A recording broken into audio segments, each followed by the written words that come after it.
Indonesia saat ini kena yang dinamakan middle income trap country, yaitu istilah di mana kelas menengah tidak bisa naik ke kelas atas. Jadi negara Indonesia yang berada di kelas menengah ini tidak bisa naik. Sekali lagi harus digarisbawahi, tidak bisa naik di kelas atas atau tidak boleh. Negara yang terjebak di dalam middle income trap adalah negara yang GDP per kapitanya adalah antara $3.500 sampai $5.000 per kapitanya seperti Indonesia. Banyak negara yang terjebak di kelas menengah itu selama puluhan tahun. Misalnya Brazil itu lebih dari 30 tahun baru keluar dari istilah negara dengan middle class income-nya. Argentina juga sama, puluhan tahun juga baru bisa keluar. Ini yang terkadang membuat kita berpikir, seandainya saja ya kita ini adalah kepala negara Amerika atau kepala negara Cina, di mana keduanya saat ini memainkan perdagangan internasional lebih dari 30%, lebih dari 70%. Maka negara pasar harus dibuat GDP-nya tidak di bawah dan tidak di atas, di trap. Mengapa? Karena kalau negara-negara pasar tadi income-nya naik, maka negara tersebut harus menjadi negara produsen, dan ini malah menjadi kompetitor negara besar.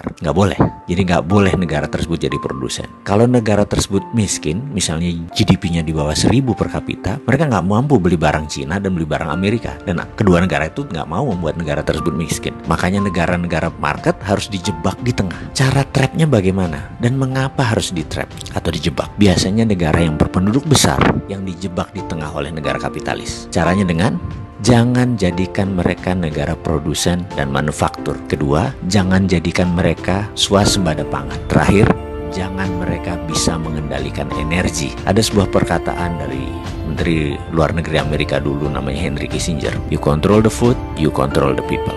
You control energy, you control the country. Kalau mau mengendalikan rakyat, kendalikan pangan mereka. Kalau mau mengendalikan sebuah negara, kendalikan energi mereka, minyak bumi mereka. Kita kasih contoh sederhana negara Venezuela yang baru-baru ini. Negara ini menghasilkan minyak lebih besar dari Indonesia. Suatu saat Venezuela melawan dalam tanda petik Amerika dengan menjual minyak mentahnya ke Cina. Amerika marah dan Amerika membuat Venezuela menjadi failed state atau negara gagal dengan financial warfare yang dilakukan oleh economic hitman-nya, pasukannya CIA-nya Amerika. Dan kita semua tahu negara tersebut dalam setahun terjadi hyperinflation. Mata uang Venezuela nilainya jatuh 1.000.000% sampai harus menerbitkan cryptocurrency sebagai ganti mata uang negara mereka. Sebagai catatan, Amerika sangat memperhatikan homeland security-nya. Jadi mulai dari ujung benua Amerika Utara sampai ujung selatan Chile, Argentina harus di bawah kendali Amerika. Jadi ya hal-hal negara seperti Venezuela ini disikat pasti. Oke, kita kembali ke topik. Bagaimana supaya kita keluar dari jebakan middle income country tadi? Kalau saya boleh memberikan saran, bagaimana kalau kita pakai apa yang Taiwan pakai, apa yang Cina pakai, apa yang Singapura pakai, apa yang Jepang pakai